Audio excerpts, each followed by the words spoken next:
안녕하십니까. 아멘. 예, 오늘 주일 예배에 오신 여러분들을 진심으로 환영합니다.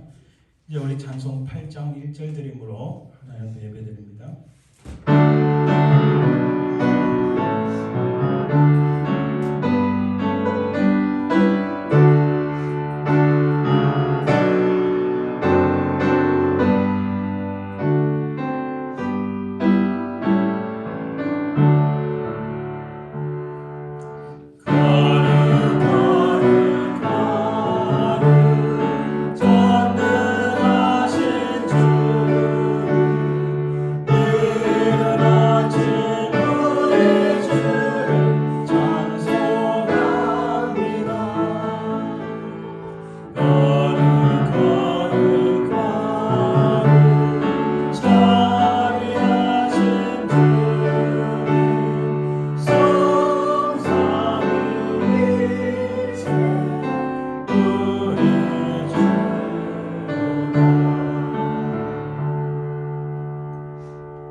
오직 여호와는 그 성전에 계시니 온 땅은 그 앞에서 잠잠을 지니라 하시니라.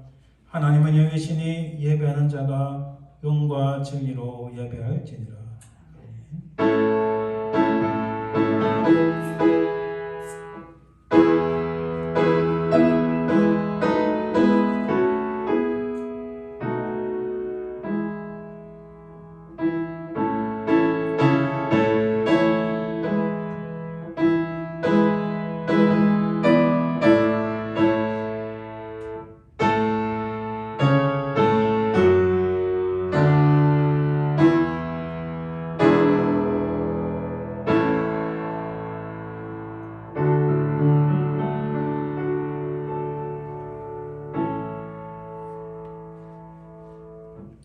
영원토록 찬송과 경배와 영광을 받기에 합당하신 아버지 하나님, 그 은혜와 사랑을 참으로 감사드립니다.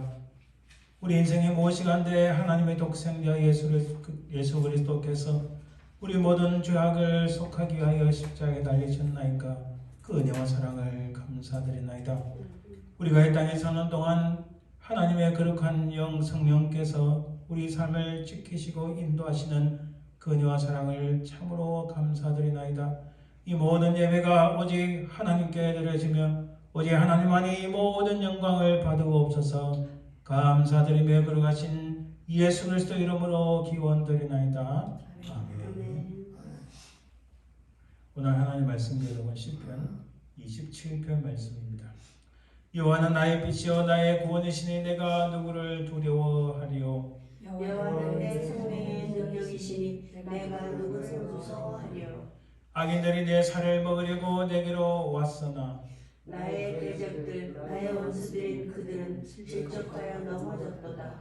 군대가 나를 대적하여 진칠지라도 내 마음이 두렵지 아니하며 전쟁이 일어나 나를 치려할지라도 나는 여전히 대응하리로다. 내가 여호와께 바라는 한 가지 일 그것을 구하리니 곧 내가 내 평생에 여호와의 집에 살면서 여호와의 아름다움을 바라보며 그의 성전에서 사모하는 그것이라. 여호와께서 환난 날에 나를 그의 초막 속에 비밀히 지키시고 그의 장막 위라는 것에 나를 숨기시며 높은 바위 위에 두시리로다.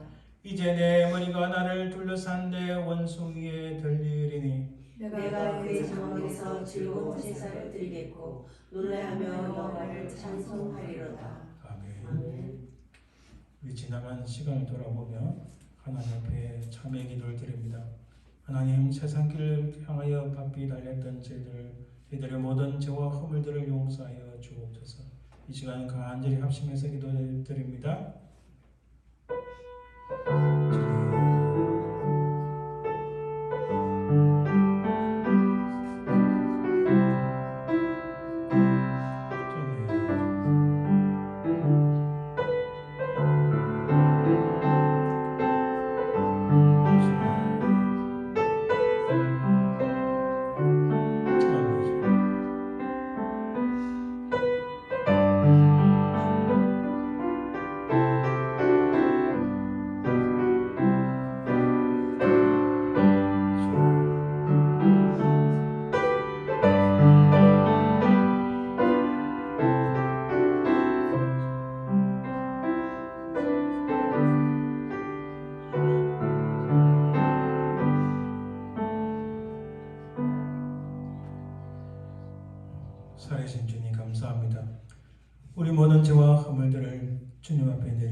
주신 그 보혈로 우리 모든 죄를 깨끗하게 씻겨주시고 용서하여 주옵소서.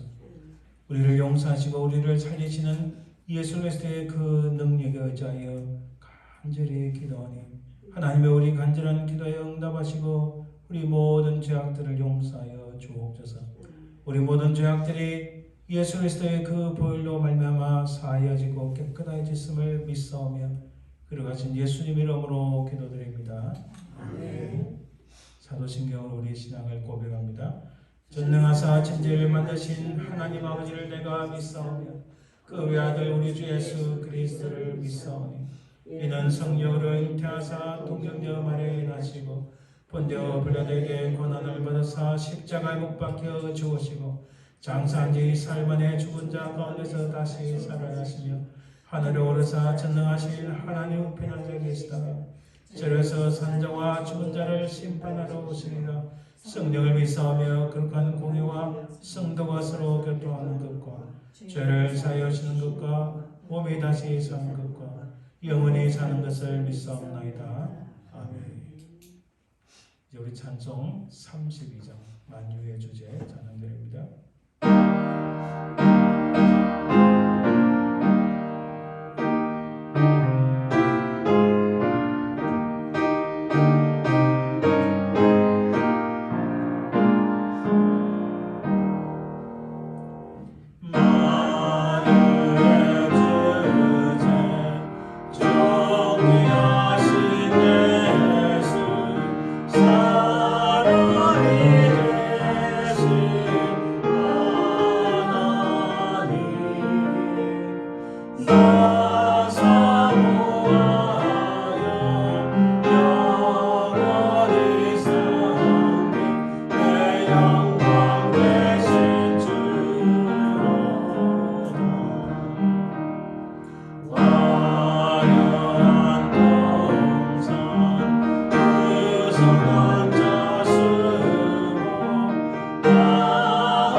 합심해서 기도합니다. 우리 교회 부흥을 위해서 성령의 폭발적인 역사가 일어나도록 간절히 기도해 주길 바랍니다. 오늘 말씀을 전가하신 우리 스튜어트 목사님 또 저를 위해서 기도해 주시고 또 우리 가운데 하나님 참으로 영육간에 연약한 분들이 있습니까? 주의 성령께서 치유하시고 새롭게 하여 주옵소서. 이 제목 가지고 간절히 합심해서 기도합니다. 주님 아버지 하나님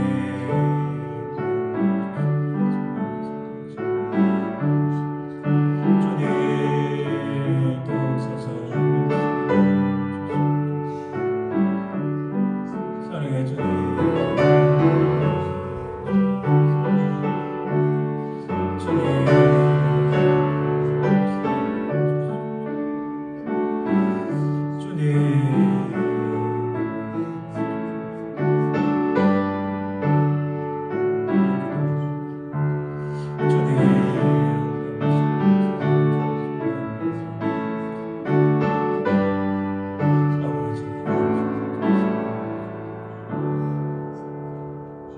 살아계신 주님 감사합니다. 하나님 간절히 기도하고 나오기는 이곳에서 하나님의 성령의 역사, 부흥의 역사가 일어나는 것을 우리가 목도케 하옵소서. 이 자리가 차고 넘치는 은혜가 있게 하시고 이곳을 통하여 하나님의 복이 흘러나가는 참 기쁨과 감사의 성령의 역사가 있는 현장이 되게 도와주옵소서. 아버지 하나님, 오늘 말씀을 증거하실 스튜어트 목사님에게 성령의 충만함과 능력을 주시고 오늘도 부족한 종을 붙잡아주시어 하나님 말씀을 말씀대로 전극하게 하옵소서. 아버지 하나님, 우리 가운데 영육간에 연약한 분들이 있습니까? 주의 성령의 권능으로 깨끗이 치유하시고 하나님 위로하시고 새롭게 하여 주옵소서. 이 미국 땅을 취하시고 아버지 하나님, 참으로 모든 악한 자들을 제하시고 특별히 하나님을 거스리며 악한 것들을 쫓아가고 아버지는 저 악한 사람마귀를 쫓아가는 수많은 악한 사람들, 악한 행동들, 그 모든 악한 것들을 제하여 주시고 이 나라를 다시 사용하여 주시고 이 땅에 있는 모든 미국 교회들이 놀랍게 부흥되는 역사 있게 하여 주옵소서. 한국 땅을 기억하시고 그 땅을 축복하시고 한국 교회가 아버지 하나님 회개하여 다시 놀랍게 부흥되는 역사 있도록 도와주옵소서. 오늘 모든 우리 기도가 주님 앞에 상달되어 응답받는 역사가 있을 줄 믿사오며 그러가신 예수님 이름으로 기도드립니다. 아멘. 이제 주 예수 대문 앞에 기다렸었으나 라는 제목으로 하나님 앞에 찬양 연주 드립니다.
하나님 감사합니다. 참 저희들 부족하고 연약하나 지금까지 인도하시고 채우신 그에 감사해요. 이렇게 구별하여 하나님 예물을 드리나이다. 하나님이여 드린 손길마다 복되게 하시고 주의 은혜가 주의 능력이 우리 삶 속에서 날마다 넘치게 하옵소서. 이 예물을 통하여 하나님 나라가 확장되길 간절히 소망하며 거룩하신 예수님 이름으로 기도드립니다. 아멘. 오늘은 구약성경 다니엘서 다니엘 6장 1절에서 10절 말씀입니다. 다니엘 6장 1절에서 10절 말씀 제가 말씀을 봉독해 드립니다. 다리오가 자기 뜻대로 고관 120명을 세워 전국을 통치하게 하고 또 그들 위에 총리 셋을 두었으니 다니엘이 그 중에 하나이라. 이는 고관들로 총리에게 자기의 직무를 보고하게 하여 왕에게 손해가 없게 하려 함이었더라. 다니엘은 마음이 민첩하여 총리들과 고관들 위에 뛰어나므로 왕이 그를 세워 전국을 다스리게 하고자 한지라. 이에 총리들과 고관들이 국사에 대하여 다니엘을 고발할 근거를 찾고자 하였으나 아무 근거 아무 허물도 찾지 못하였으니 이는 그가 충성되어 아무 그릇됨도 없고 아무 허물도 없음이었더라.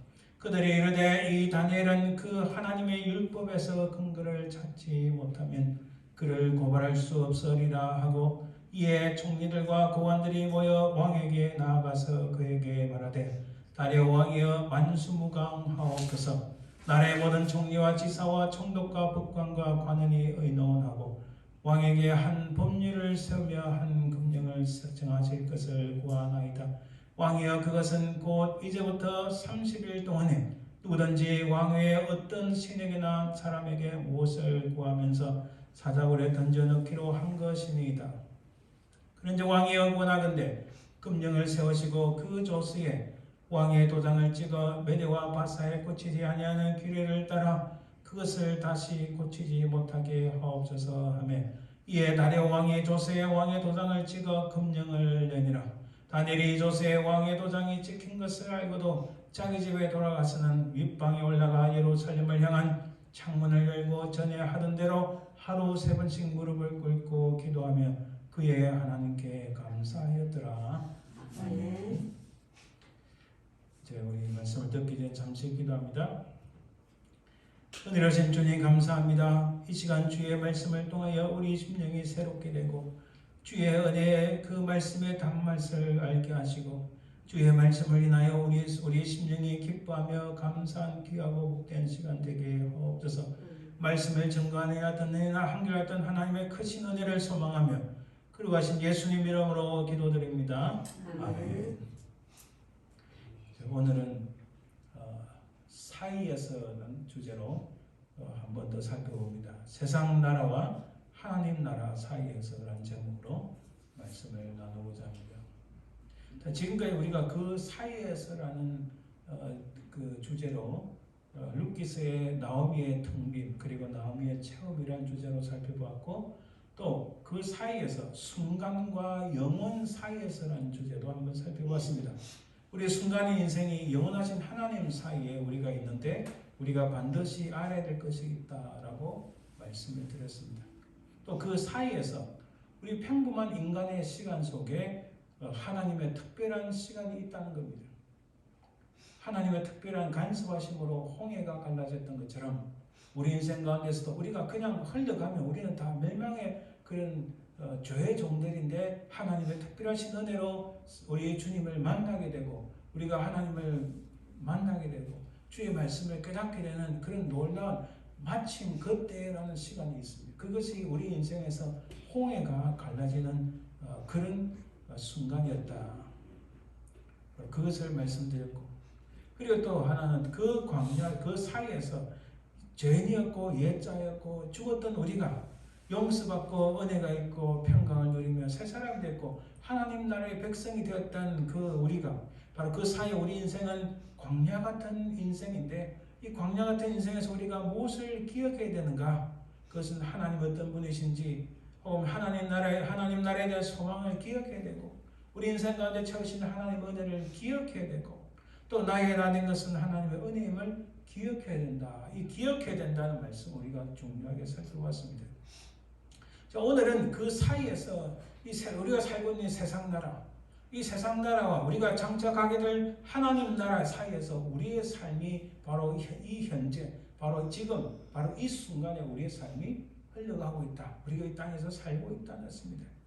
그러면 우리의 삶은 이렇게 생각할 수 있습니다. 세상 나라에 잠시 잠깐, 여러분 제가 여기 계신 분들은 다 백수를 누리시겠지만은 저도 100년은 살면 좋겠죠. 건강하게 문제없이 우리 이 집사님이 100년 해로하실 줄 믿습니다.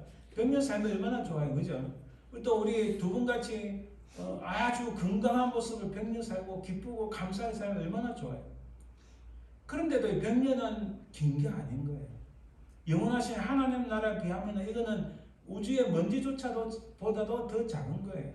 그래서 우리 삶을 이렇게 혹자는 이렇게 표현합니다. 환성역이다. 이 세상에서 저 세상으로 가는 환성역이다. 대부분 이렇게 다른 종교 믿는 사람들은 우리 인생을 그냥 환성역, 트랜스퍼를 하기 위한 어떤 temporary station이다. 뭐 이렇게 이야기를 합니다. 혹은 이 땅이 임시로 거주한다. 뭐 이거는 비슷하게 우리 생각은 비슷합니다. 과연 그럴까요? 단순히 환상적이고 임시 거주일 뿐일까요? 자, 그런 가운데서 우리의 삶은, 우리의 소속은 어디이고 우리의 삶은 어느 방향으로 무엇을 향해 나아가고 있는가, 이것을 분명하게 깨달아야 된다는 생각 가집니다. 자, 우선은 이 세상에 대한 평가를 봅시다. 자, 세상 나라와 하나님 나라에서 세상 나라는 사실은 이 세상이라는 것은요, 이게 원래 그리그로 하면 코스모스입니다. 코스모스는 단순히 지구만 의미하는 거 아니고 온 우주를 의미합니다. 그래서 하나님께서 창세기 보면은 태초에 하나님의 천지를 창조하시니라. 그래서 이 세상은 이 살고 있는 우리 지구만 아니라 온 우주 삼라만상, 온 우주를 의미해 이 모든 것을 창조하신 하나님. 근데 그 하나님께서 보시기에 좋았더라 이렇게 말씀합니다. 사실 모든 이 세상 나라는 하나님 보시기에 좋았던 곳입니다. 하나님이 얼마나 기뻐하시는지 몰라요. 이 세상을 창조하시고 이 온 우주를 천지를 창조하시고, 그래서 창세기 1장 10절에 보면 하나님께서 무틀 땅을 창조하시고도 하나님이 보시기에 좋았더라. 그래서 원래 이 세상은 참으로 누리기 좋고 살기 좋은 그런 하나님의 창조하신 곳입니다. 하나님 기뻐하시고 하나님 보시기에 좋은 것입니다. 근데 여기에 문제가 발생한 거예요. 창세기 6장 5절에 보면 여호와께서 사람의 죄악이 세상에 가득함과 그의 마음으로 생각하는 모든 계획이 항상 악할 뿐을 보시고, 말하자면 아담과 하와가 범죄를 저지르고 나서, 죄를 저지르고 나서 이 모든 것이 부패하고 타락한 거예요.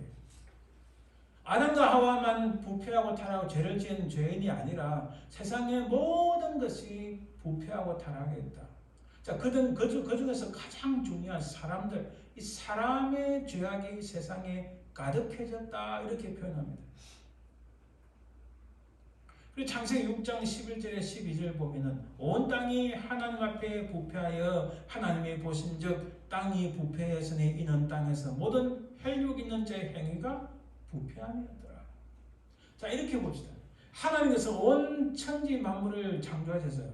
하나님이 이 천지를 창조하셨는데 온 우주를 창조하셨어요. 그것은 보기에 너무 심히 좋았더라. 하나님 기뻐하시는 것이었습니다.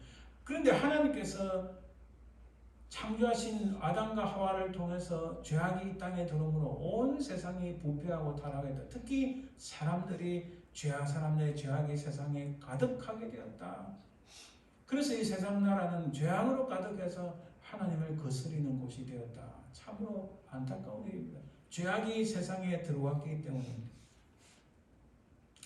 요한은 어떻게 보는가 우리 한번 봅시다. 요한복음 1장 9절에서 11절 보면 참빛 곧 세상에 와서, 아니 빛이 이 땅에 오셨다 하셨어요. 자, 빛은 각 사람에게 비추는 빛이 있었나니 그가 세상에 있었으면, 이 참빛은 바로 예수 그리스도를 의미하는, 우리 주님 그리스도를 의미하는, 그리스도가 세상에 계셨으며 세상은 그로 말미암아 지은 바 되었을 때 세상이 그를 알지 못하였고. 자, 이 모든 우주 만물을 천지를 창조하신 주님, 그 주님이 사람의 몸을 입으시고 그리스도로서 이 땅에 오셨는데 참빛이신 주님이 오셨는데 세상이 그를 알아보지 못했다. 자, 주님으로 말미암아 세상이 지연바 되었는데 자기 백성이 영접하지 아니했다라고 11절에 말씀합니다.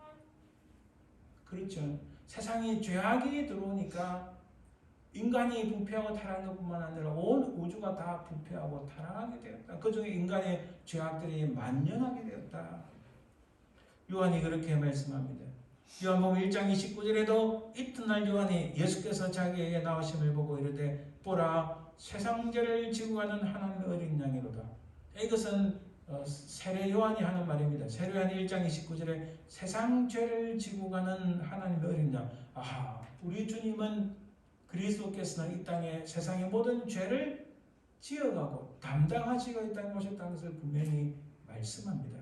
그래서 요한복음 3장 16절에 하나님이 세상을 이처럼 사랑하사 이 땅에 죄악이 만연해지고 온 땅에 죄악이 부패하고 타락했는데 그럼에도 불구하고 하나님께서는 이 세상을 사랑하셔서 그의 사랑하는 독생자를 이 땅에 이 세상 나라에 보내셨다.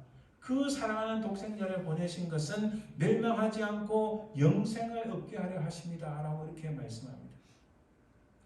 요한복음 12장 47절에 이렇게 말씀합니다. 사람이 내 말을 듣고 지키지 아니할지라도 내가 그를 심판하지 아니하노라. 내가 온 것은 세상을 심판하려 함이 아니요 세상을 구원하려 함이로다. 자, 여기까지 정리해 봅시다. 하나님께서는 온 세상, 온 우주, 천지를 창조하셨어요. 그런데 그 가운데 죄가 들어와서 악한 사단으로 말미암아 아담과 하와가 부패하고 타락하고 죄를 지음으로써 온 세상에 죄악이 만연하고 타락하고 부패하게 되었습니다. 그런데 그럼에도 불구하고 하나님께서는 이 세상을 사랑하셔서 그의 사랑하신 독생자를 이 땅에 보내셨어요. 참빛으로 오셨는데 사람들은 그로 말미암아 이 세상이 지어졌음에도 불구하고 그를 영접하지 않고 그를 받아들이지 않았다. 이렇게 말씀합니다. 그렇지만 하나님은 세상을 사랑하사 독생자를 보내주셔서 왜? 멸망하지 않고 영생을 얻게 하기 위함입니다. 그리고 그 하나님은 세상을 심판하기 위함이 아니라 세상을 구원하시기 위하여 그의 사랑하는 독생자를 이 세상에 보내셨다. 여기서 여기 세상은 아까 말씀드린 것처럼 단순히 이 지구만 의미하는 거 아니라 이 코스모스는 원래 우주란 뜻입니다. 이 온 우주의 회복, 우주의 구속, 온 우주의 천지창조, 인간뿐만 아니라 온 우주의 구속을 위하여 구원을 위하여 이 땅에 주님이 인간의 육신을 입고 이 땅에 오셨다는 사실입니다. 심판하기 위함이 아니라 세상을 구원하기 위하여 이 땅에 오셨다. 그리고 요한복음 8장 23절에 이렇게 말씀합니다. 예수께서 이르시되 너희는 아래에서 났고 나는 위에서 났으며 너희는 이 세상에 속하였고 나는 이 세상에 속하지 아니하였다. 자, 이 말씀은 바리새파를 위시한 유대인들에게 하는 말씀이에요. 너는 세상에 속하였다. 자, 악한 자들, 하나님을 거스르고 대적한 자들은 오히려 이 세상에 속하였으나 주님은 이 세상에 오셨지만 이 세상에 속하지 아니했다. 이렇게 말씀합니다. 그리고 또 요한복음 17장 14절에도 내가 아버지의 말씀을 그들에게 주었사오며 세상이 그들을 미워하였사오니 이는 내가 세상에 속하지 아니한 같이 그들도 세상에 속하지 아니했다. 이렇게 말씀합니다. 결국은 이 세상은 죄악이 들어옴으로써 부패하고 타락했지만 주님을 이 세상을 사랑하셔서 우리가 하나님께서는 주님을 이 땅에 인간의 육신을 보내셨는데 그것은 멸망시키려 함이 아니라 구원하기 위함으로 이 땅에 오셨다. 그런데 주님은 이 세상에 속하지 않은 분이시다. 자, 그 주님을 따르는 주님의 제자들도 이 땅에 살고 있지만 이 땅에 속한 사람들이 아니다. 그러나 세상이 그들을 미워하게 되었다. 이렇게 말씀합니다. 자, 이렇게 왜 창세기와 요한복음의 이 말씀을 보니까 우리의 정체가 뭔가, 우리는 어느 자리에서 우리 이 땅의 세상 나라에 살아가는 우리의 모습은 어떤가 분명히 알기 위함입니다. 주님께서 말씀합니다. 요한복음 17장 18절에 아버지께서 나를 세상에 보내신 것 같이 나도 그들을 세상에 보내었고. 자, 분명합니다. 주님께서 창세기와 요한복음 말씀을 통해서 우리가 분명하게 우리의 신분, 우리의 상태, 우리의 정체가 무엇인가를 알기 위해 분명합니다. 하나님께서는 이 세상을 천지를 창조하셨고 온 우주를 창조하셨는데 죄가 들어와서 부패하고 타락했습니다. 그런데 하나님은 그럼에도 불구하고 이 세상을 사랑하셔서 그의 사랑하신 독생자 예수 그리스도 이 땅에 보내셨습니다.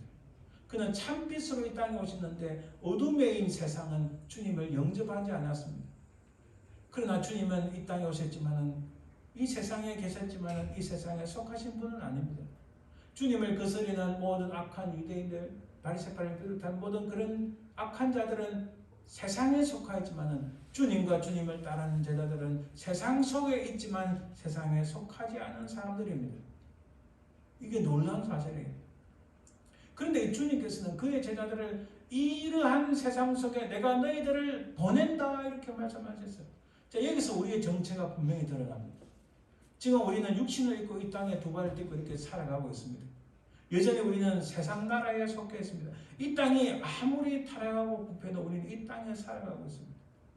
어느 나라 그 국적이 어디냐 이게 중요한 게 아니고요. 육신을 입고 살아가는 이 사람들은 인간의 한계를 가지고 살아가는 이 땅에 살고 있다는 겁니다. 어느 나라에 있는 그게 중요한 게 아니고 이 땅 지구상에 이 우주 속에 살아가는 우리가 이 세상 살고 있지만 우리는 주님께 속한 아버지께 속한 하나님 나라에 속한 사람들 그런 우리 주님께서 우리를 세상 속에 보낸다 이렇게 말씀하세요. 여기에 우리의 중요한 정체가 있다는 사실입니다.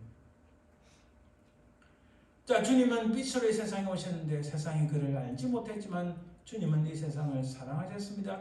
주님은 이 세상에 계셨지만 세상에 속하지 않으셨으며 주님은 이 세상에 속한 우리를 이 세상에 보내셨습니다. 그러므로 우리는 세상 속에 거주하는 그리스도입니다. 자, 그래서 우리를 세상 속에, 자, 우리 육체는 이 세상 속에 살아가지만 실제로 우리의 신분은 뭐라고요? 하나님 나라에 있는 것. 우리의 시민권은 사도 바울이 말씀하신 것처럼 영원한 우리의 시민권, 영원한 우리의 신분은 이 지구에, 이 미국 땅에 있기도 하지만 그보다 더 중요한 우리는 하나님 나라의 백성, 하나님의 자녀라는 그게 더 중요한 신분이 우리가 있다는 거예요. 그래서 우리는 세상 속에 살아가지만 그리스도인, 곧 그리스도와 같은, 그리스도인의 뜻은 그리스도와 같은 사람, 순수 우리 한국말로 하면 예수쟁이라는 거예요. 예수쟁이란 말이 이런 나쁜 말 아니에요. 정말 예수와 같은 사람이다 이런 뜻입니다. 세상 속에 살아가지만은 그러나 예수쟁이 같은 하나님 나라의 백성으로 살아가는 우리의 신분이 바로 그렇다는 거야. 바로 그런데 그런 우리를 이 땅에서 무언가를 하기 위해서 뭔지 모르지만 하면서 무언가를 위해서 우리를 보내셨다. 우리는 무언가를 위해서 무엇을 하기 위해서 이 세상에 우리는 보냄을 받은 자들이다. 이렇게 말씀합니다. 자, 그래서 우리가 우리의 신분이 확실하게 드러났습니다. 자, 세상 나라와 하나님 나라에 있는데 우리는 세상 속에서 살아가지만 세상 나라에서 구체적으로 말하면 갤럭시라는 은하 속에서 또 태양계라는 이 은하 속에 이런 속에서 또 지구에서 우리 주소가 그랬습니다. 지구에 살아가고 지구에서도 미국에서도 뉴저지에서도 camden 카운티 거기서도 체리힐, 말톤 이런 데서 우리 주소가 그렇다는 그거는 눈에 드러나는 거 실제로 그것은 바로 우리가 세상 나라에 살고 있다는 건데 근데 그 속에 살아가지만 실제 우리의 신분은 그보다 더 중요한 하나님 나라의 백성, 하나님 나라의 시민권자, 하나님의 백성, 하나님의 자녀로서 살아가는 이 놀라운 신분이 우리에게 있다는 거예요. 그래서 우리를 한마디로 표현하면 세상 속에 살아가는 그리스도인, 세상 속에 있는 예수쟁이다. 이게 우리의 신분입니다. 그런데 하나님께서 우리를 이 땅에서 뭔가를 하기 위해서 우리를 보냈다는 게 주님이 우리를 보냈다는 뭘 하기 위함인가? 여러분 우리가 살고 있는 21세기를 봅시다. 이 제라드 다이아몬드라는 유명한 분입니다. 지금 미국의 캘리포니아에서 계시는 교수님이신데 이분이 전쟁에 너무나 유명세가 많아요. 이분이 현대 21세기 사회를 이렇게 표현했어요. 영어에서 weird라면 좀 이상하다.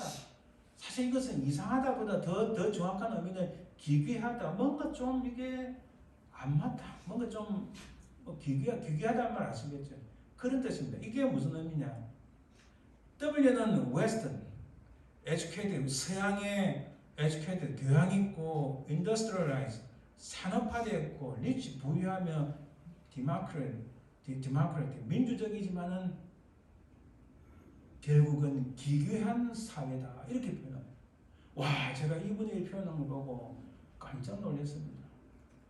지금 미국뿐만 아니라 서구 문명, 온 세계 문명을 이렇게 표현합니다. 서양의 교양도 있고 산업화되어 있고 부유하고 민주적인 것 같지만은 그러나 우리가 살고 있는 이 땅은 아주 기괴한 사회다. 뭔가 이가 빠져가지고 뭔가 부족하고 뭔가 사악함이 들어있다. 이렇게 표현합니다. 이 한마디가 현재 21세기의 미국과 이 서양 사회를 진단하는 말씀이다. 이렇게 생각합니다. 이 21세기 세상에서 이 세상의 타락과 부패의 가장 핵심이 뭐냐? 저는 첫 번째로 교만을 봅니다. 여러분 오늘 우리가 본문에 뒤에 잠깐 살펴볼 텐데 본문에 보면은 다리오 왕이 나옵니다. 자, 다리오 왕은 지금 페르시아의 후손이 이란이에요. 사실 이란 사람들하고요, 그 옆에는 이라크, 사우디아라비아 이런 사람들 종족이 사실은 다릅니다. 그래서 언어가 달라요. 지금도 이란은 페르시아를 씁니다. 아랍어 쓰기도 하지만 페르시아를 써요. 그들의 원 언어가. 그런데 사우디나 뭐 이쪽에 이라크 이쪽 가면 아랍어를 써요. 생김새가 좀 비슷하게 보이죠? 이슬람교니까 비슷하게 터부너서 비슷한데 종족이 전혀 다릅니다. 이 페르시아 제국이 첫 번째 이 페르시아 제국을 제국되게 만든 사람은 다리우스, 오늘 보면은 다리오 왕입니다. 근데 그 다리오 왕 이전에 이 성경에서는 페르시아를 바사라는데 바사가 메데 바사랍니다. 이 메데라는 것은 바사하고 연합을 하게 돼. 나라가 나중에 합치게 됐죠. 그 첫 번째 이 페르시아 제국을 사실은 메데하고 같이 세운 나라가 고레스 왕입니다. 우리 오늘 본문에 더 앞에 나오죠. 고레스 왕입니다. 그 고레스 왕과 이 다리오 왕을 거치면서요. 제가 지도를 안 갖고 왔는데 지금의 이란이고 그 옆에 이라크가 있습니다. 그 이라크 지역으로는 바벨론 제국이 있어요. 바벨론 제국 때 여러분 BC 586년 지금으로부터 약 2500년, 2600년 전에 바벨론 제국에서 남쪽 유다가 멸망합니다. BC 586년. 그 전에 BC 586년 전에 조금 전에 BC 한 550년 시기 때 조금 더 전에 이 왼쪽에 지금의 터키 방향으로 거기에 리디아 제국이라 있었어요. 자, 간단히 말씀드려요. 리디아 제국, 바벨론 제국, 북쪽에 이제는 페르시아 제국이 등장하기 시작합니다. 리디아 제국이 힘이 있었어요. 굉장했어요. 근데 리디아 제국이 페르시아, 당시 바사를 정벌하기 위해서 나갔지만은 리디아 제국 결국은 멸망합니다. 그 리디아 제국은요, 굉장했습니다. 왜 멸망했는가? 교만인 거예요. 교만해요. 우리 힘으로 페르시아 이제 신생 제국 얼마든지 무너뜨릴 수 있다 했지만은 자기들이 왕창 깨져버리고 말았어요. 교만인 거예요. 그 페르시아 제국이 리디아를 합병하고 무너뜨렸죠. 그다음 남쪽에 있는 바벨론까지 무너뜨립니다.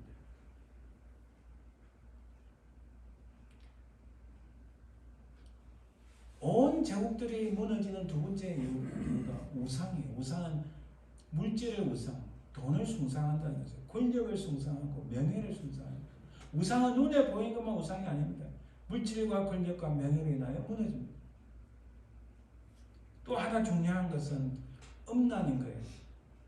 여러분, 역사 속에서 가장 오래가고 위대했다고 하는 제국이 로마 제국인데, 물론 로마 제국은 나중에 두 개로 나뉩니다. 서로마 제국, 동로마 제국. 동로마 제국은 비잔틴 제국으로서 더 오래갑니다. 서로마 제국은 망하고. 여러분, 사실 이태리 로마가 대단한 거죠. 실제로 더 대단한 곳은요, 터키의 이스탄불, 옛날에 말하면 콘스탄티노플, 거기가 로마는 사실 힘이 없었어요. 근데 콘스탄티노플 동로마 제국 엄청나서 그래서 비잔틴 제국을 세웠어요. 우리는 자꾸 서쪽에 미국과 이런 유럽의 이 사람들 말을 듣다 보니까 동쪽에 대단한 거 잘 모르는 경우 있는데 그 당시 로마가 힘이 없었어요. 그 당시 로마 가톨릭도 아무 힘이 없었어요. 자, 그렇게 로마가 무너진 가장 중요한 이유 중에 하나가 음란했기 때문에.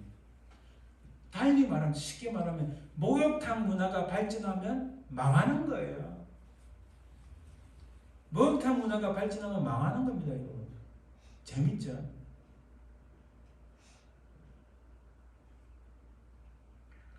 그리고 거짓입니다. 진실과 진리를 배척하고 위선. 자, 교만, 우상, 음란, 거짓은 성경에서 그대로 하나님께서 말씀하시는 거예요. 이 교만, 우상, 음란, 거짓이 지금 현재 미국에도 막 엄청나게 일어나고 있는 온 그 뉴스가 다 페이크 거짓말이고 위선이고 얼마나 이 음란하니까 동성애가 발전하는 거예요. 음란하니까 온 걸 다 나타나는 거예요. 미국에 보세요. 우상이 얼마나 많아요. 미국 교만하니까 지금 막 나라가 뭐 지금 휘청휘청하고 있잖아요. 성경에서 분명히 말씀합니다. 하나님의 시하신 7가지가 있는데 간단히 살펴보면 교만한 눈, 거짓된 이 잠언수 6장에 나오는 말씀이에요. 피를 흘리는 손, 악을 꾀하는 마음, 악으로 달려가는 말, 거짓 말하는 망령근정이 형제사이가 이게 똑같다니까요. 이게 하나님께서 싫어하시는 7가지 잠언에서 말씀하시는 겁니다. 자, 그런데 지금 현재 사회가 이렇게 흘러가고 있는 21세기 사회가 세상 나라가 이렇게 흘러가고 있는데 거기서 교회의 모습 어떠한가? 자, 이거는 그 기억 상실증에 걸린 신데렐라라는 책에 제가 인용해서 가져왔습니다. 제 이야기 아니고 그 책에 나온 내용입니다. 그리스도인들은 이해할 수 없는 집단적 기억 상실증에 걸려있는 다. 상당수의 교인들은 교회가 무엇인지 잊어버렸다. 매주일마다 그들은 독특한 건물에서 거행되는 예배에 참석하며 늘 지켜오던 익숙한 예배에 참석하지만 그들이 무슨 목적으로 그것을 하는지에 대해서는 거의 생각하지 않는 것 같다. 성경은 교회를 그리스도의 신부로 부르고 있지만 그런 오늘날의 교회는 잿더미 속에서 누더기를 걸치고 있는 꼴부견의 신데렐라처럼 보인다. 신데렐라는 장차 자신이 아름다운 신부가 될 것이라는 사실을 망각했다. 그래서 우리 여러분 성경에서 기억하라는 말씀이 그렇게 중요해요. 우리는 비록 누더기에 거치고 부족하지만 장차 내가 그리스도의 신부가 될 것이다. 신랑 계신 주님을 내가 영접할 것이라. 이 놀라운 이 소망, 이 놀라운 하나님의 복을 까마득하게 잊어버리고 있다는 거예요. 그게 오늘날 교회, 오늘 21세기 살아가는 우리의 모습이 아닌가. 특별히 구별해놓은 건물에서 정기적으로 종교식에만 관심 있는 사람들, 교회를 단지 사회장이나 사회 한 클럽으로 인식하는 사람들은 기억상실증으로 귀를 잃은 듯 보인다. 그래서 우리 한인교회를 어떤 사람들은, 저도 자주 표현하지만 한인교회를 교자를 싹 빼고 한인회 이렇게, 한인회 모임, 한인교회 모임이 아니라 한인회 교자를 빼고 이렇게 표현을 하기도 합니다. 교회는 저 하늘나라에 있는 특급 숙소를 기다리는 동안 지루하게 시간만 낭비하는 3등 대합실이 아니다. 뭔가 이 세상 나라에서 저 하나님 나라 가기 위한 그 잠시 기다리고 있는 3등 대합실이 아니다. 트랜스퍼를 하기 위해서 공항에 이렇게 기다리는 것, 그런 곳이 아니라는 거예요.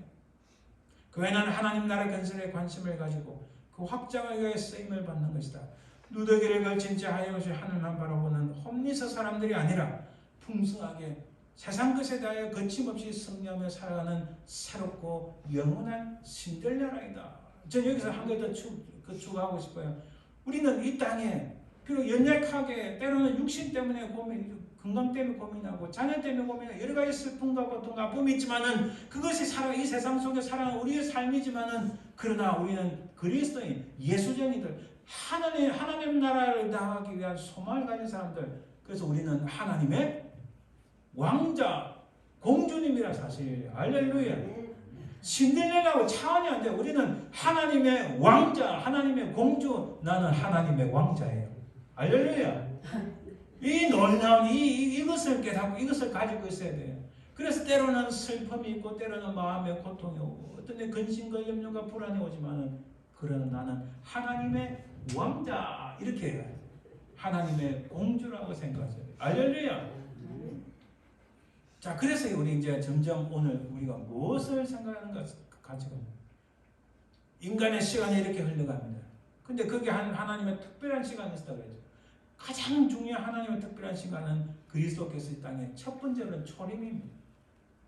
바로 그래서 그리스도께서 처음 오신 그 순간부터 새로운 시대가 열렸다는 겁니다. 바로 그 그리스도께서 주님이 오신 그 첫 번째 임재가 바로 가까이 온 하나님입니다. 그래서 우리 주님께서 말씀하셨어요. 회개하라, 천국이 가까이 왔느니라. 가까이 온 하나님이다. 이 땅에 살아가지만은 우리가 엄청난 축복을 받은 거예요. 이 하나님 나라를 이 땅에 끌고 오신 가까이 오게 하신 주님을 만났다는 게 엄청난 축복인 거예요. 그렇죠?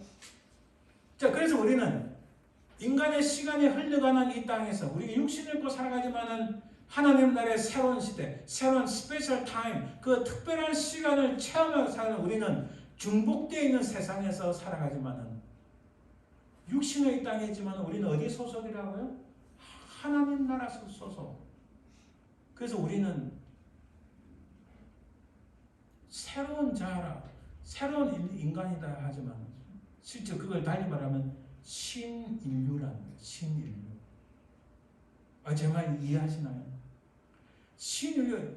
지금까지 역사를 이끌어왔던 모든 사람들 많이 있었지만은 예수 그리스도의 그 구속의 은총으로 말미암아 이 땅을 새롭게 만드는 신인류라는 거예요. 신인류. 이게 엄청나게 놀라운 겁니다. 그래서 우리는 두 개의 시대가 겹쳐져 있는 인간의 시간이 흘러가는 육신을 입고 사는 이 세상 나라와 가까이 온 하나님 나라, 우리 주님이 끌고 오신 이 하나님 나라, 바로 예수 그리스도로 말미암아 우리는 육신을 입고 세상 속에 살아가지만은 그러나 하나님 나라를 소망하며 그 하나님 나라 속에 살아가는 두 개의 시간 속에서 두 개의 나라 속에서 살아가는 놀라운 축복이 있습니다. 그러나 이 하나님 나라가 언제 완성이 되나? 주님이 다시 오실 그때 바로 하나님 나라가 완성이 되고 우리는 이 세상을 완전히 던지고 완전히 이 땅 필요없는 다 던져버리고 바로 그 하나님 나라에 들어갈 줄 믿습니다. 바로 문제는 이 두 개의 시대 속에서 세상 속에 살아가지만 이 세상에 예수쟁이로 살아가는 우리가 그 세상에 사는 우리는 어떻게 살아야 되는가? 주님이 이렇게 말씀하셨어요. 간단히 말씀드리면 너희는 세상의 소금이니 소금이 만일 그 맛을 잃으면 무엇으로 짜게 하리요? 소금, 우리 집에 소금이 있지만 소금을 병 속에 가만 놔둬 있으면요 소금 그냥 있습니다. 나중에는 이게 필요가 없게 돼요. 오래가면 다 썩잖아요. 소금도 맛을 잃게 되잖아요. 그 소금을 음식에 넣어야 짠게 아니라 썩지 않는 거죠. 마찬가지로 우리를 세상의 소금이라고 주님이 표현하세요. 또 하나는 너희는 세상의 빛이라. 이 어둠이 있는 악한 죄악으로 말미암아 부패하고 타락한 이 세상, 이 어둠을 향하여 밝히는 빛이 바로 우리다. 그래 주님께서 우리를 보내신 것은 이 세상에 썩어져가는 이 세상, 부패하고 타락한 세상에 썩지 않게끔 우리를 소금으로 보내시고 우리를 어둠을 밝히는 빛으로 보내셨다는 사실입니다. 할렐루야. 여기에 또 한 가지 추가하면요. 이게 놀라운 말씀입니다. 그 마태복음 10장 16절에 보면 보라 내가 너희를 보냄이 양을 이리 가운데로 보낸 것 같도다. 이리 가운데, 넉대 가운데로 양을 보내면 그것 바로 뭐가 됩니까? 먹잇감이 되는 거예요. 우리 주님이 이렇게 말씀하신 것은 너희가 이 땅에서 잘 먹고 잘 사고 뭐든지 다 성공하고 뭐든지 잘 돼. 그렇게 되면 좋겠죠. 그러나 반드시 그렇지는 않다. 너희들의 이 세상 부패하고 타락한 죄악이 많은 이 세상에 살아가는 것은 이리 가운데 양으로서 살아가는 것 동일한 것이다. 그래서 주님이 그 뒤에 하신 말씀에는 뱀같이 지혜롭고 비둘기같이 순결하라. 지혜와 순결을 강조하신 거예요. 여러분 잘 보세요. 지혜와 순결을 강조하신 겁니다. 자, 이런 상황에서 다니엘을 한번 봅시다. 제가 볼 때는 다니엘은 주님이 오시기 전에 살았던 사람이지만 그는 저는 다니엘을 영원한 그리스도인, 영원한 예수쟁이라고 저는 생각해요. 오늘 본문 1절에 2절 이렇게 말씀합니다. 다리오가 자기의 뜻대로 고관 120명을 세워 전국을 통치하게 하시고 미국은 주가 50개 주잖아요. 이 당시 페르시아는요 주가 120개라는 의미예요. 고관이라는 것은 가버너, 주지사를 말합니다. 주지사를 120명을 세워서 전국을 통치하고, 근데 그들에게 총리 3명을 뒀다. 총리 3명 중에 다니엘이 그 중에 하나다 이랬는데, 이 하나라는 히브리어 단어가 뜻이 원래는 첫째란 거예요. 넘버 원이란 거예요. 말하자면 이 페르시아 제국에서 초기 페르시아 제국에서 왕이 있고 그 왕 밑에 넘버 2가 누구란 거예요? 다니엘이란 거예요. 여러분, 다니엘은요, 대략 10살 때 바빌론 제국에 포로로 잡혀왔어요.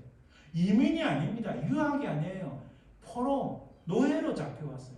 그럼 그가 대략 70년 지나서 이때 다니엘 보통 한 80세 내지 83세로 봅니다. 이 얼마나 멋집니까? 80세가 넘어도 엄청난 일을 하는 다니엘. 와, 첫째가 되었다. 근데 그 다니엘은 어떤 사람입니까? 첫째, 마음이 민첩하여 총리들과 고관들 위해 뛰어남으로 왕이 그를 세워 전국을 다스리고자 합니다. 마음이 민첩하다는 것은 뭐 몸이 빨라서 팍팍팍 이런 것도 있겠지만은 지혜롭다는 거예요. 총명하다는 거예요. 왕이 뭘 원하는지 분명히 알고 있고 백성들이 뭘 원하는지 분명히 알고 있고 나라가 잘 생각하려면 뭐 어떻게 해야 되는지 잘 알고 있다는 거예요. 이런 다니엘 사람이 이 나라에 한국 땅에 필요한 거예요. 그죠? 그가 뛰어나기 때문에 왕이 그를 신뢰하고 전국을 다스리게 하려고 하는 거예요.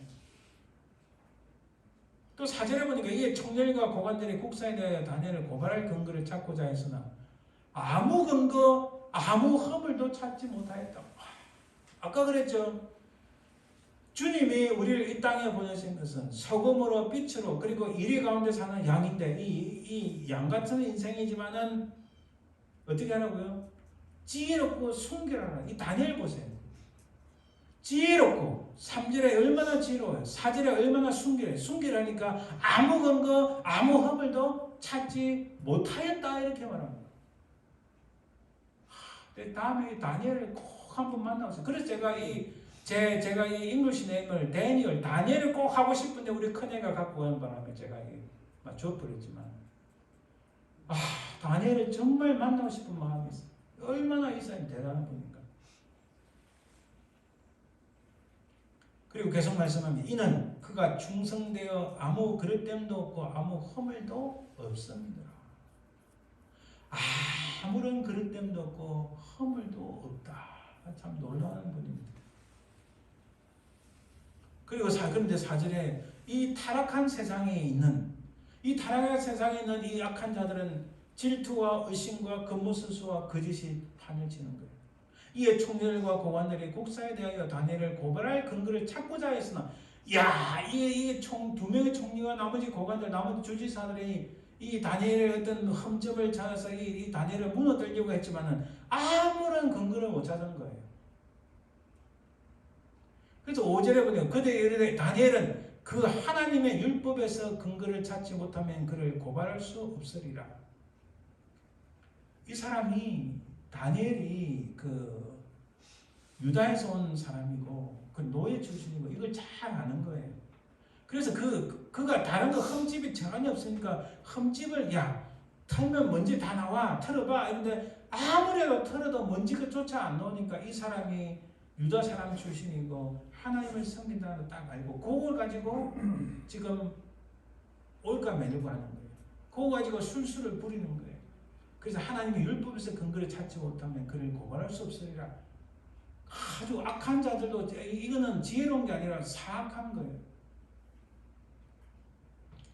악한 계략과 질투와 의심, 겉모술수에 판치는 세상입니다. 바로 지금 이 다니엘의 이 모습이 오늘날 세상 가운데 살아가는 바로 우리의 모습, 그런 상황이라는 거예요.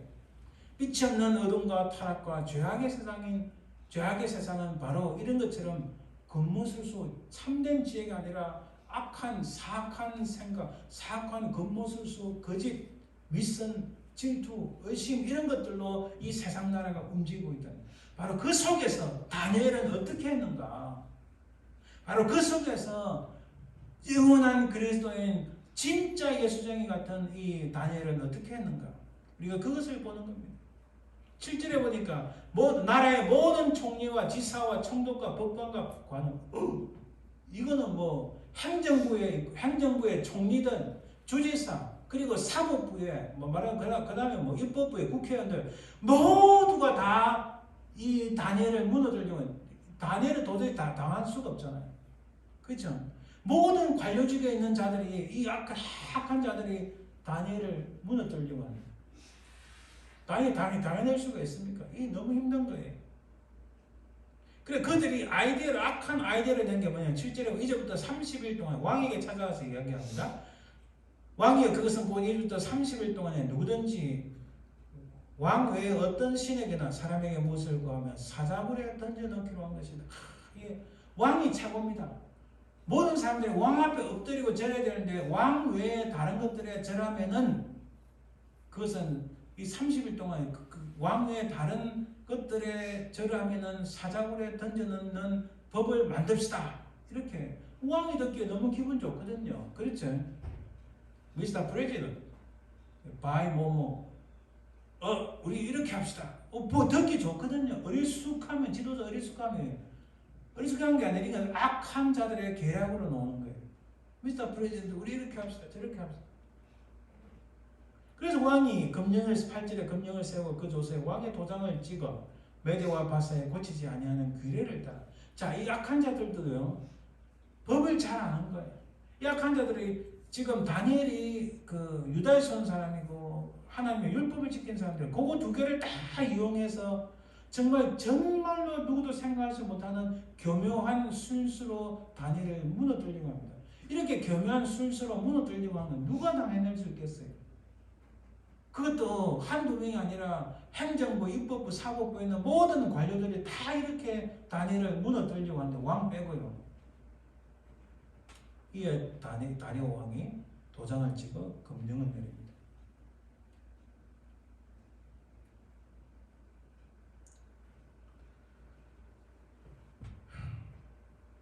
근데 다니엘이 어떻게 합니까? 10절에 보니까 다니엘이 조서에 왕의 도장이 찍힌 것을 알고도 자기 집에 돌아가서는 입방에 올라가 예루살렘을 향한 창문을 열고 전에 하던 대로 하루 3번씩 무릎을 꿇고 기도하며 그 하나님께 감사하더라.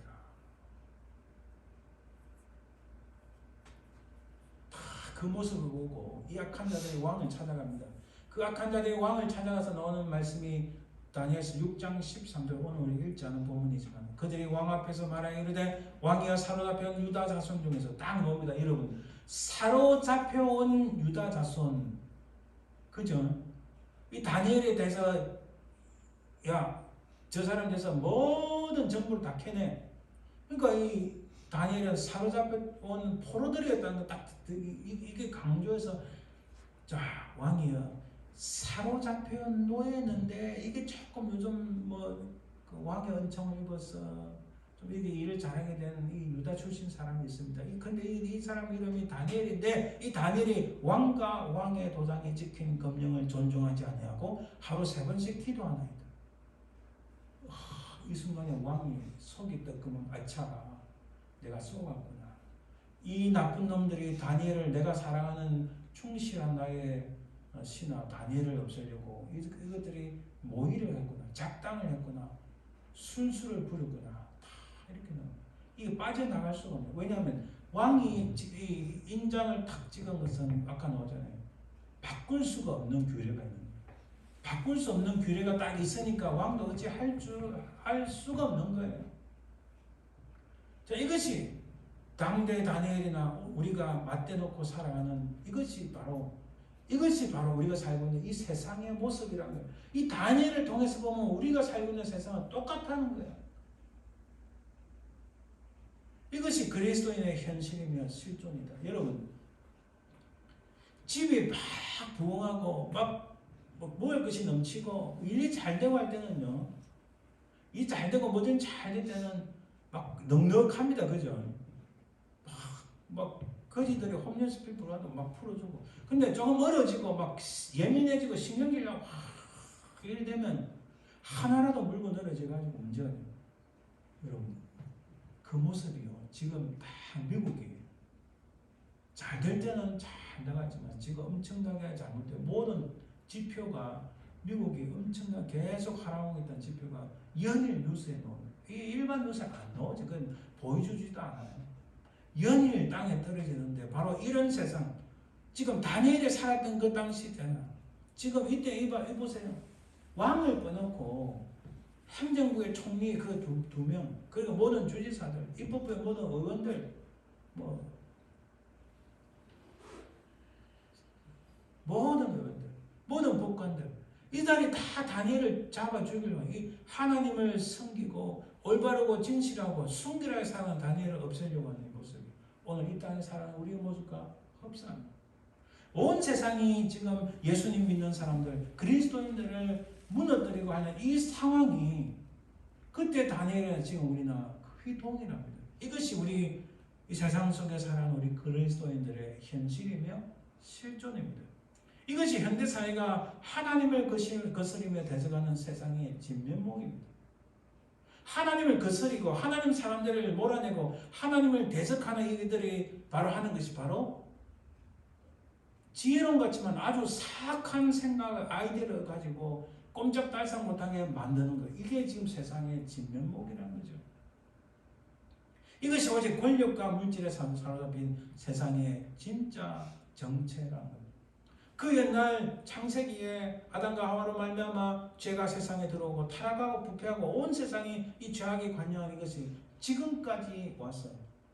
그러나 주님이 이 땅에 그리스도께서 이 땅에 오심으로 하나님의 나라가 가까이 왔는데 그 주님을 만난 우리는 다행이 아니라 정말 감사하게도 정말 놀라운 하나님의 은혜인데 우리가 이 땅에 두 발이 딛고 살고 세상이 이런 식으로 흘러가지만 우리가 거기에 휩쓸리지 아니하고 우리의 진짜 신분은 세상 속에 있지만 하나님 나라의 백성, 하나님의 자녀로서 그 영원한 하나님 나라에 대한 소망을 가지게 됐다.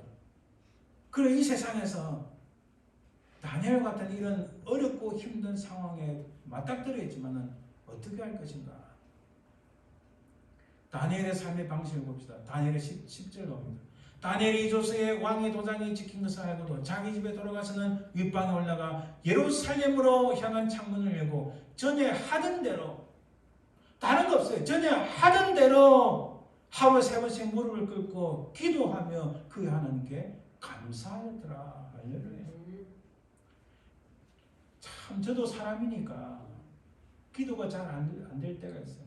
사람이니까 감사가 터져야 되는데 감사 잘 못할 때가 있어요. 그럼에도 불구하고 우리 자녀들에게 조금한 거라도 계속 감사하고 기도하라 이렇게 계속 말합니다. 너무나 중요해요. 바로 다니엘이 그 악한 자들을 향하여 대응하는 방식이요. 하나님께 기도하고 감사하는 거예요. 자, 이 생각해 봅시다. 그는 2인자예요. 아까 말씀드린 것처럼. 이 거대한 제국의 2인자입니다. 2인자면은 자기를 따르는 사람들이 있겠어요? 없겠어요? 자기가 부릴 수 있는 사람 많이 있습니다. 그래. 저것들 봐라. 야, 너 이리 와서. FBI 다 동원해. 다 경찰 다 동원해. 저것들 뒷조사를 다 해라. 약점의 문제 다 잡아내. 그리고 약점 딱 갖고 오면 불러가지고 너 뇌물 먹었네. 너 왕한테 보고하기 전에 자리 나가. 얼마든지 보복을 할 수 있잖아요. 근데 그것은 세상의 방식이고 다니엘의 방식이 아니었다는 거죠. 다니엘은 그런 정치적 세력을 동원할 수 있는 힘이 있습니다. 왕을 움직일 수 있는 힘이 있어요. 왜냐하면 왕은 다니엘 아까 우리 앞에 나왔잖아요. 왕은 다니엘을 철저하게 신뢰했기 때문에 왕을 움직일 수 있는 힘이 있었습니다. 근데 좀 안타깝죠. 왜 그렇게 힘을 발휘하지 않았을까? 또 혹은 적당히 타협할 수 있었습니다. 딱 보고 저거는 완전히 내하고 적대적이다. 요거는 중간에 있다. 중간에 50도씩 딱 굴려서 야 내가 지금 그래도 왕 다음에 남바 큐인데 내가 다음에 왕하고 독대를 할 때 내가 너를 저쪽에 주지사로 내 추천해줄게. 오케이? 그럼 내 쪽에 붙어. 할 수 있잖아요. 저도 그렇게 하겠어요. 근데 근본적으로 다니엘은 그렇게 하지 않았다. 도대체 다니엘이 무슨 생각을 했는가? 도대체 무엇에 근거했는가? 여러분 다니엘의 힘이나 타입이 아니라 그의 초점은 다른 데 있었습니다. 자 여기서 우리는 질문할 수 있어요. 이 어린아이가 질문을 탁 손을 든 것처럼 여기서 질문 무슨 질문이냐? 우리는 무조건 참고 기다리며 손해를 봐야 하는가? 아닙니다. 사무엘상 17장에 보면은 다윗과 골리앗입니다. 다윗이 이렇게 말합니다. 오늘 여호와께서 너를 내 손에 넘기시리니 전쟁은 여호와께 속한 것인지 이런 긴급하고 바로 칼을 들고 온 이스라엘을 위협하는 이 긴급한 상황에서는 여러분 우리 성경에서 얼마든지 악한 자를 향하여 대적하라 말씀하셨어요. 특히 악한 영적인 악한 사단마귀에 대해서는 지금 다니엘은 여러분 적당껏 타협을 하고 자기 힘을 발휘한다고 그 악한 자들 다 없어지나요? 그게 아니에요. 가장 궁극적인 것에 초점을 두고 있다는 거예요. 궁극적인 것에.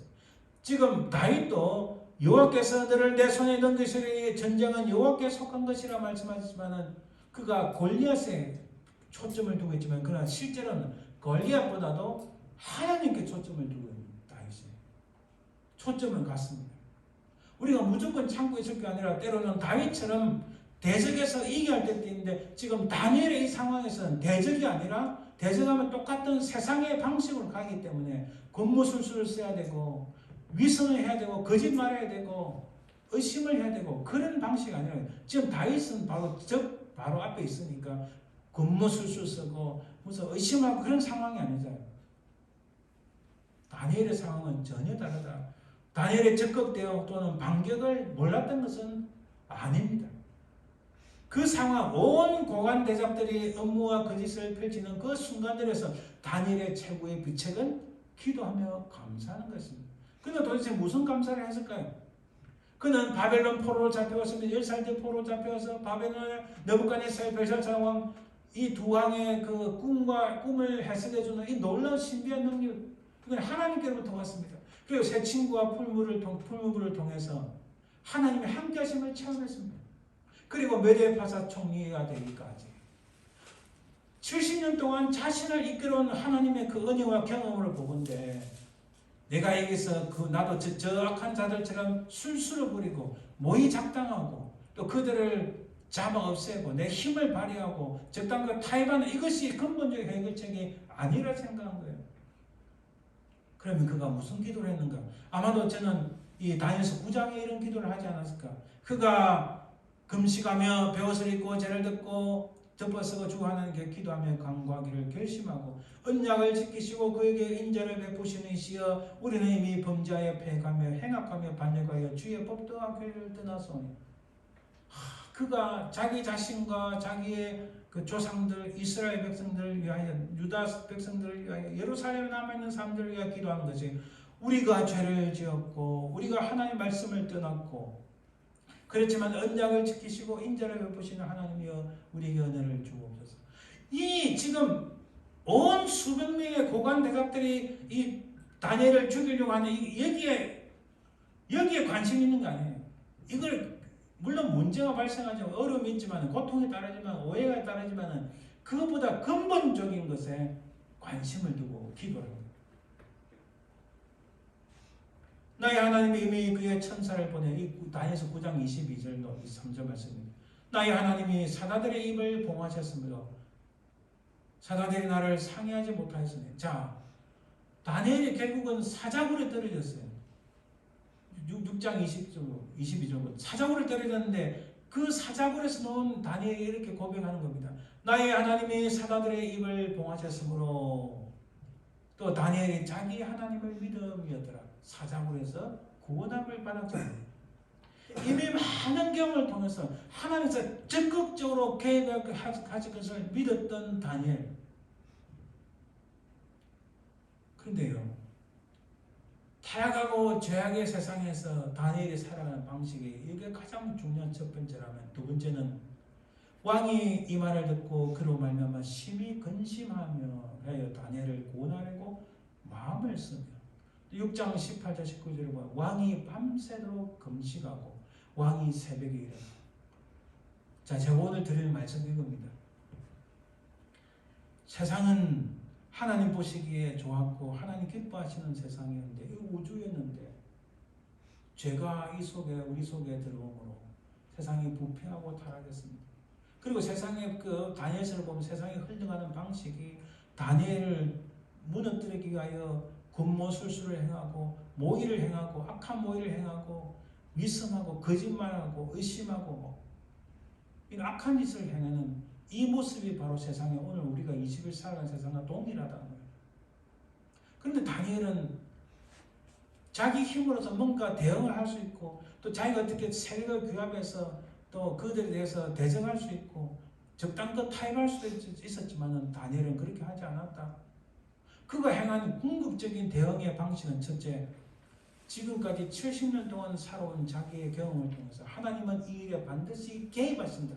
하나님은 반드시 이 일에 가만히 계신 것이 아니라 적극적으로 개입하신다. 이걸 확신했던 거예요. 앞에 느부갓네살 왕, 벨사살 왕에 통해서 또 새 친구가 풀물불 속에 들어간 그 사건들을 통해서 하나님은 적극적으로 개입하신다는 것을 분명히 깨달았습니다. 그래서 그는 오직 하나님의 개입하심을 바라봤다. 알렐루야. 두 번째, 그가 대응하는 방식은 이 약한 세상, 이 약한 모든 고관 대작들을 향하여 대응하는 방식이 하나님께서 사람을 움직이실 것을 믿었다는 사실. 왕이 움직이잖아요. 왕이 밤새 잠을 못 자다가 일어나서 사자굴에 딱 가서 다니엘아 살아있느냐 이렇게 막 고함을 치는 거예요. 그 다니엘이 왕이시여 하나님께서 천사를 보내어 사자의 입을 봉하였나이다. 할렐루야.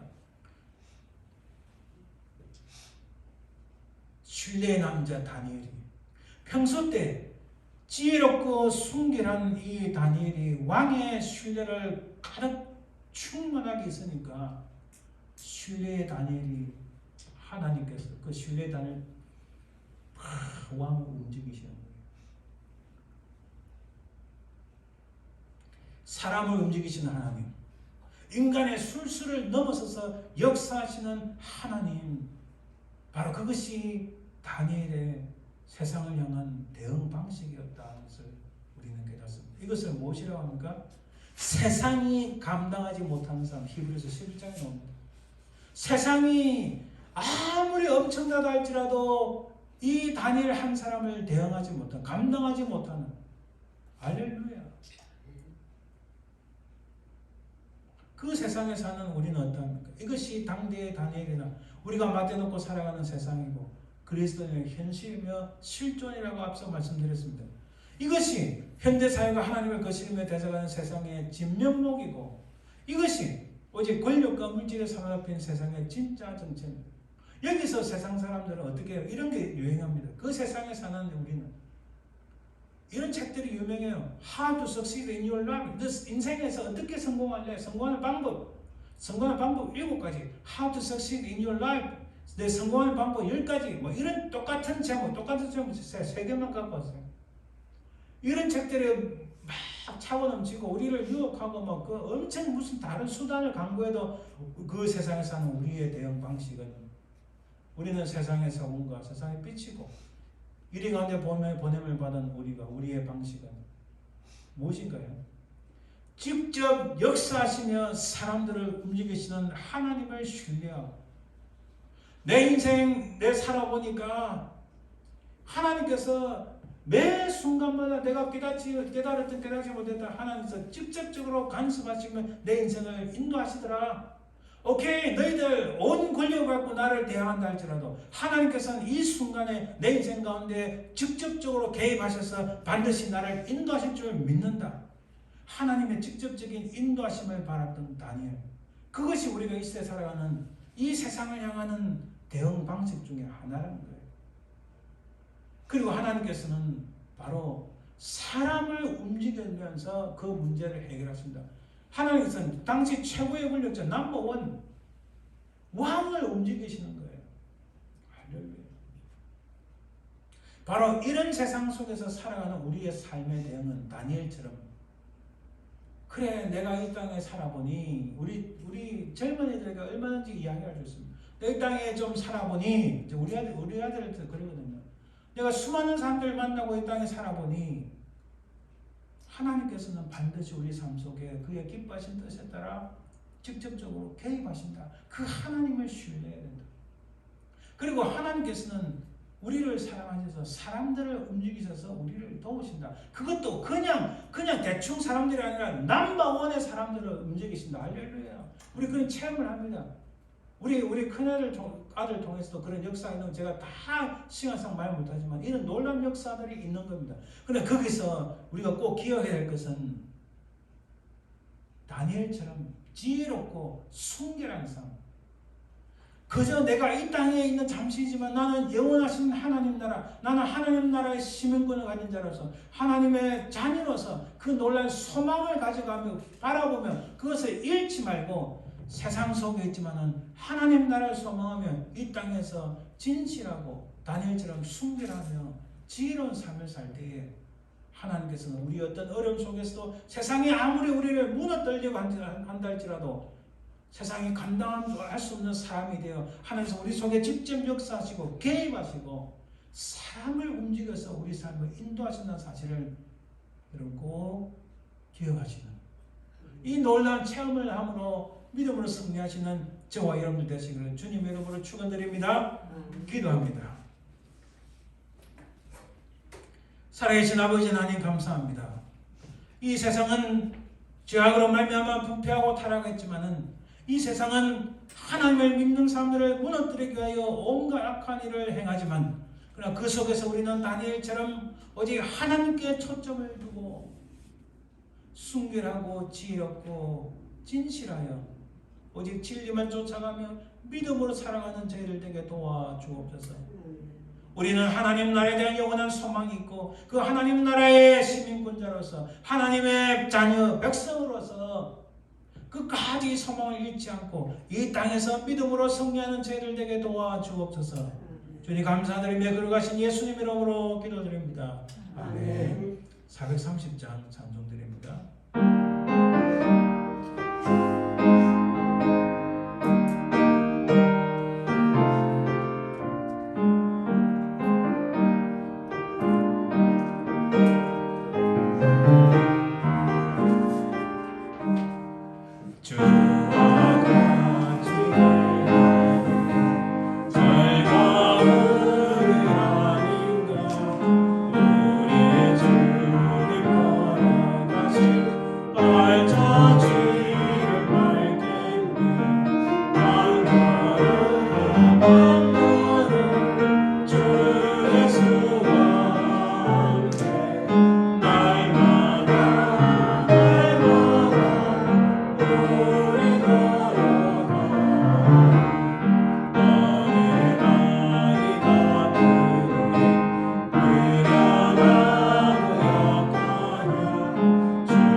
지금은 살아계신 우리 주 예수 그리스도의 은혜와 아버지 하나님의 끝끝인 사랑과 성령의 통하심, 인도하심, 역사하심이 세상 속에 살아가지만 하나님 나라의 백성으로서 참으로 진실하고 순결하며 지혜롭고 믿음으로 승리하기 위해서 소원하고 또 그것을 바라보며 나아가며 참으로 하나님 나라를 붙잡고 승리하기를 소망하는 모든 주의 백성들 위해 지금도 영원토록 항상 함께 있을지어다.